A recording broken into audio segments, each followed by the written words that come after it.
Seguimos com a deputada federal Júlia Zanatta. Júlia está chegando para mais uma boa conversa conosco. Júlia, seja bem-vinda, querida. Quero saber como foi a viagem, objetivo cumprido. Quero saber, né, o que de fato a gente pode trazer de bom depois de mais uma iniciativa de parlamentares brasileiros para tentar mostrar para o mundo o que vivemos por aqui, Júlia. Seja bem-vinda. Boa semana, Júlia. Bom dia, Pitoli, bom dia a todos os ouvintes e pessoal do YouTube, da Rádio Auriverde. É um prazer estar aqui novamente no nosso encontro semanal aí, toda segunda. Agora segunda a segunda, né? Então tá dando certo. Obrigada pela oportunidade. A viagem foi, na minha avaliação, excelente, né? Mais uma viagem aí liderada pelo deputado Eduardo Bolsonaro. O Gayer também, né, mas o Eduardo que tem feito esse trabalho internacionalmente é muito bem feito, que uns uma vez criticavam, hoje já estão vendo que dá resultados, né? Lembrando que foi num CIPEC de Campinas, Pitoli, que eu conheci o atual presidente da Argentina, Javier Milei, e ninguém sabia quem ele era, e já era um contato do Eduardo Bolsonaro, e ele veio em Campinas a convite do Eduardo Bolsonaro. Bom, mas só para fazer uma contextualização, a nossa viagem para Bruxelas, né, que é a sede do Parlamento Europeu, foi assim, foi de uma grandeza, porque a gente conseguiu falar dentro do Parlamento Europeu. Eduardo Bolsonaro falou, né, e bem no momento em que está acontecendo essa história do Twitter Files, né, em que o Elon Musk olha para o Brasil e percebe no Brasil um país que já não tem mais democracia, né, ou já não tem mais tanta democracia assim.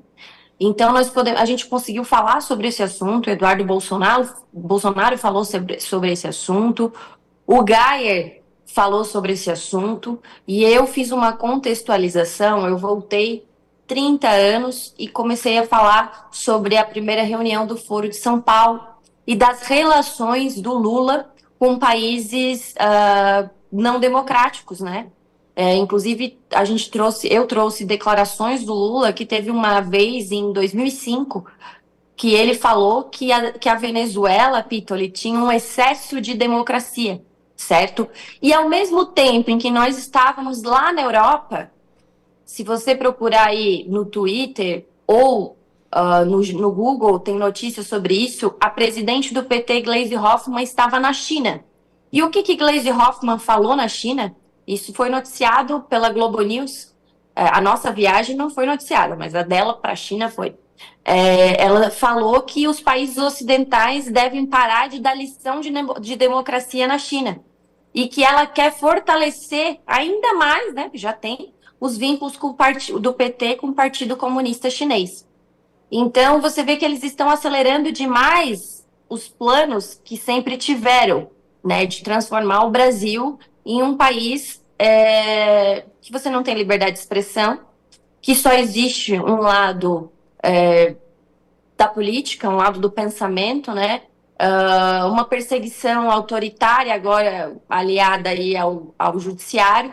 Então, essas coisas que eles planejaram por anos e conseguiram dominar boa parte da burocracia estatal, eles estão acelerando ao máximo, eles querem fazer tudo nesses 4 anos, porque não sabem se terão outra oportunidade, certo? Então, eu falei basicamente sobre esse histórico do PT, né?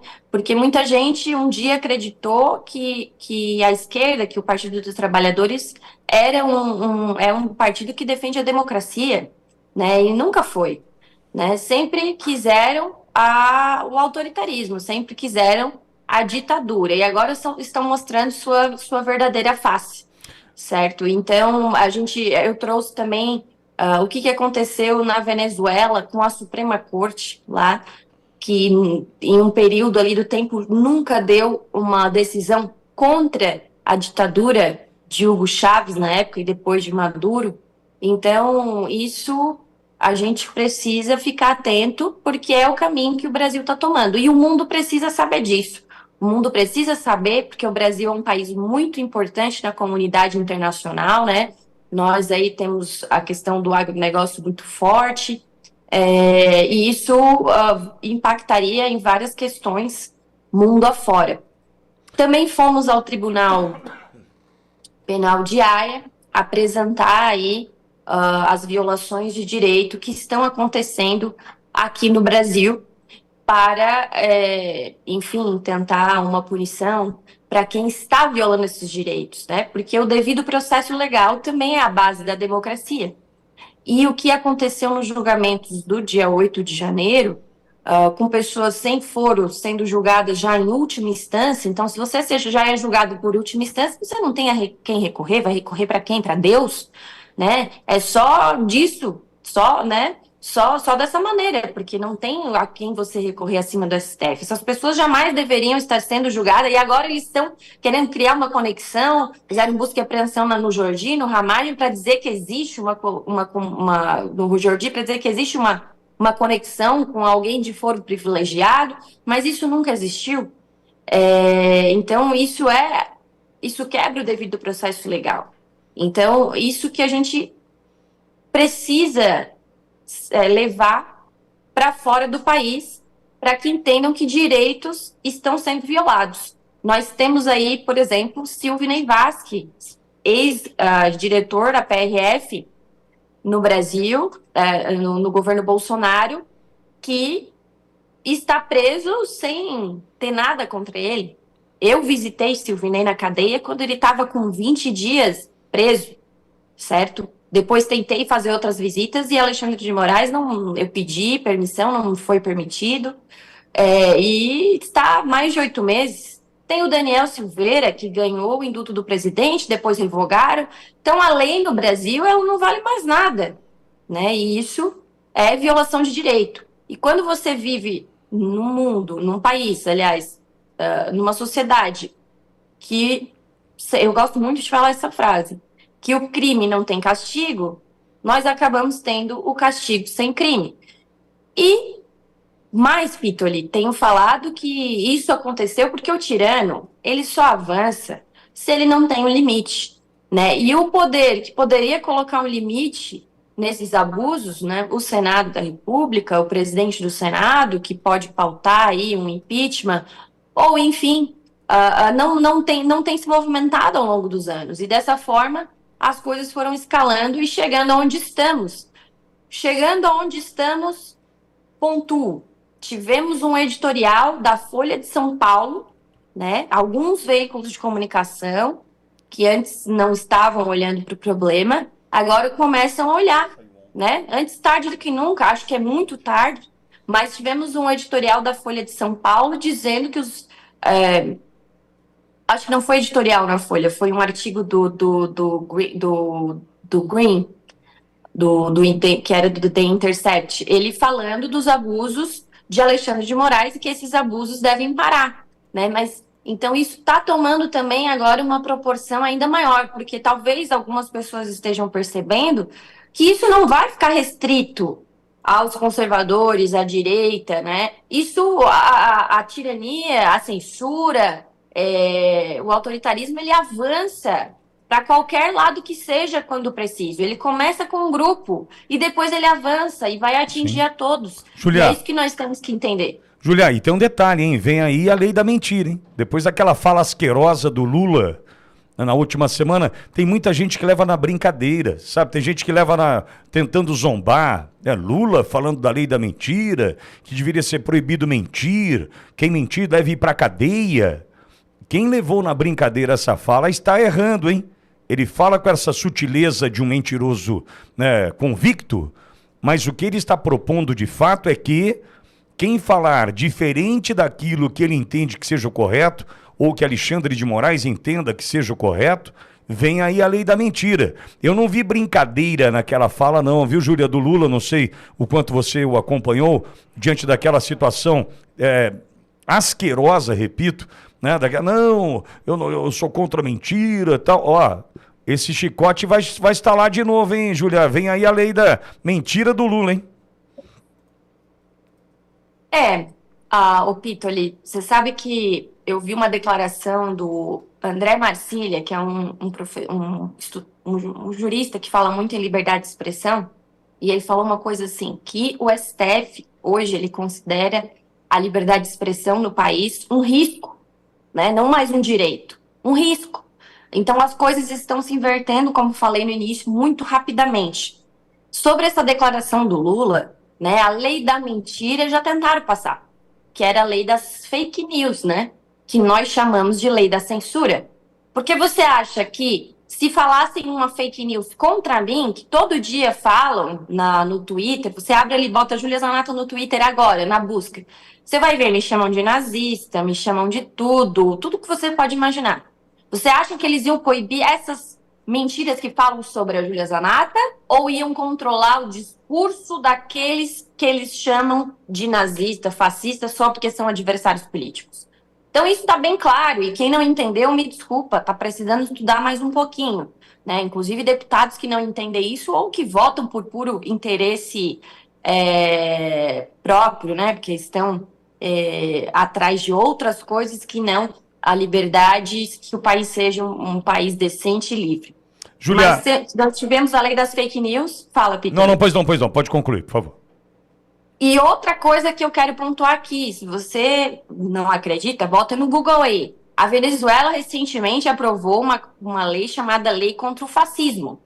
Eu falei isso, acho que em outro programa na segunda-feira. E essa lei contra o fascismo é o quê? Punir tudo. O que é fascismo hoje? Ah, não gosto da Júlia, é fascista. Ah, eu não gosto da cor verde e amarela, é fascismo. Ah, ser muito resiliente é fascista. Tudo é fascista. Então, é controle social, ataque à liberdade de expressão, ataque à democracia. O Lula está falando o que nós já estamos vivendo. É aquilo que eu repito. O Lula sonha, não à toa manda a Gleisi Hoffmann lá para a China, sonha com controle social. Ele já elogiou, disse que tem orgulho de ser comunista e já elogiou a China, que tem um partido único, muito forte. Ele usou essas palavras, né? Ele quer um Estado forte, um partido forte. Nós não, nós queremos o povo forte. Nós queremos a vontade popular forte. Nós queremos a opinião, a liberdade de expressão do povo forte. E ele quer o contrário. Ele quer o Estado forte para oprimir você. Júlia, doutor Olavo está aqui conosco também, Olavo Pellegrina Júnior. Fala, Olavo, deputada Júlia Zanata na tua escuta. Deputada, muito bom conversar com a senhora. Aqui, o que ocorre na Venezuela, que a senhora relatou, já ocorre no Brasil na tentativa de se colocar uma expressão chamada discurso de ódio. A senhora deve ter notado nas falas do STF, sempre, em especial do Tribunal Eleitoral, punindo uma questão chamada discurso de ódio. Não há tipo penal para discurso de ódio, é uma questão vaga. Qual a recepção, a senhora mencionou da sua atuação no exterior, levando na Europa, no Parlamento Europeu, no Tribunal, qual a recepção e qual o resultado prático que a senhora enxerga que o Brasil pode receber fruto dessas denúncias internacionais e da própria atuação do Legislativo, que é tão oprimido, tanto pelo Executivo brasileiro, tanto como também pelo Judiciário? O que a senhora enxerga de resultado prático para que o povo brasileiro possa ser libertado? Obrigada, Olavo, pelas considerações, né? Um bom dia para ti. Bom, em alguns países, sabe, Olavo, já existe isso, o chamado hate crime, né? E aí é um negócio muito subjetivo e eu espero que não aconteça isso no Brasil.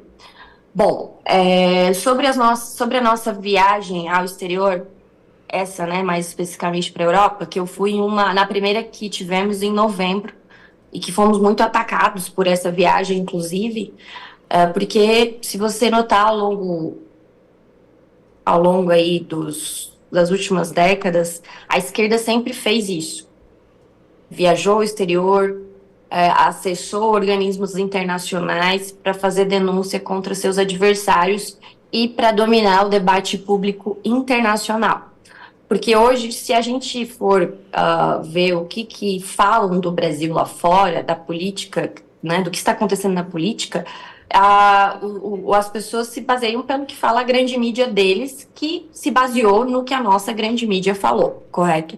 Então, nós estamos ultrapassando essa barreira, isso já vem sendo feito, como falei aqui, pelo Eduardo Bolsonaro, muito antes dessas nossas viagens de agora, desde que ele fazia isso, desde que o pai dele era presidente.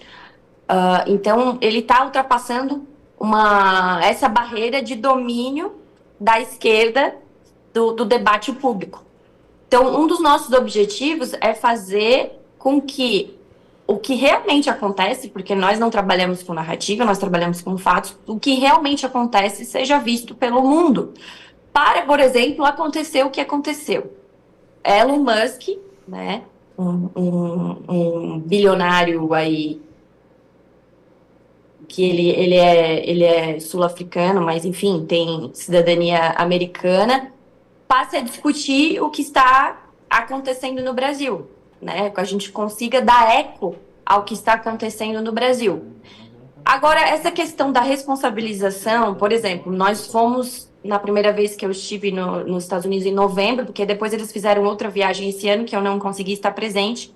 Na primeira vez nós estivemos na OEA, lá em Washington, e logo depois, se você notar, o Messias, que é da AGU, né, do governo Lula, também esteve com o mesmo cara da OEA, certo?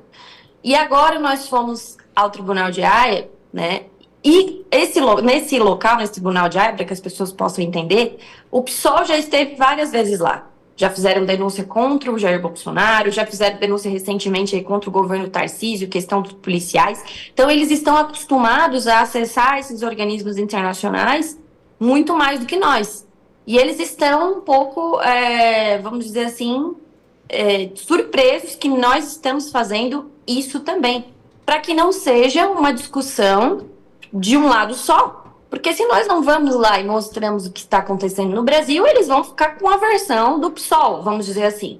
Agora, as consequências dessas denúncias que nós temos feito, nós precisamos aguardar, né? Nós não sabemos o que vai dar. Agora, com certeza, algum resultado já teve na questão de dominar o debate público.